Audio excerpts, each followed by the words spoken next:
नमस्कार। अगर कोई दिल्ली में एक अच्छी टीचिंग जॉब की तलाश में है, तो ये जानकारी उनके लिए बहुत ही काम की हो सकती है। आज हम DSSSB यानी Delhi subordinate services selection board की तरफ से आई एक बहुत बड़ी भर्ती पर बात करने वाले हैं। तो चलिए शुरू करते हैं। सबसे पहले जरा इस नंबर पर गौर कीजिए, 5346। जी हाँ, 5346 वैकेंसीज। ये कोई छोटा मोटा आंकड़ा नहीं है, बल्कि दिल्ली के एजुकेशन सेक्टर में एक बहुत बड़ा सुनहरा मौका है। तो ये जो मौका है, ये खास तौर पर ट्रेन्ड ग्रेजुएट टीचर्स यानी TGTs के लिए है। इस पूरी भर्ती प्रक्रिया के बारे में जो कुछ भी जानना जरूरी है, हम एक एक करके सब कुछ समझेंगे ताकि कोई भी कंफ्यूजन ना रहे।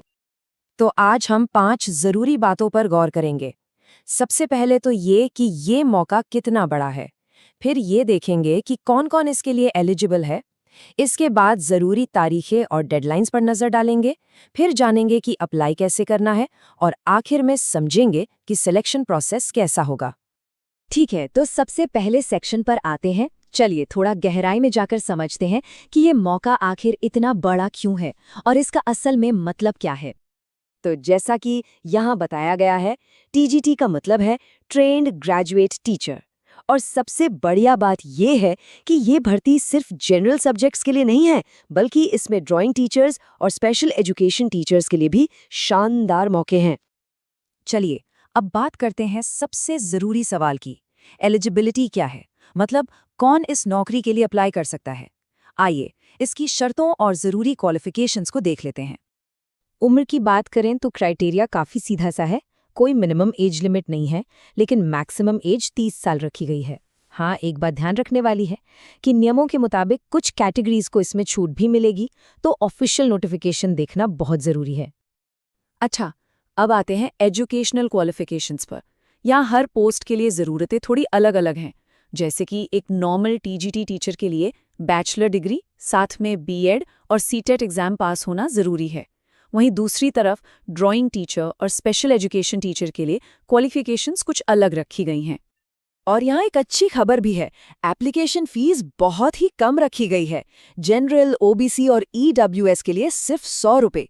और तो और SC, ST, दिव्यांग और महिला उम्मीदवारों के लिए तो कोई फीस ही नहीं है, मतलब बिल्कुल जीरो। ये वाकई में एक बहुत अच्छी बात है। पेमेंट का तरीका भी एकदम आसान है।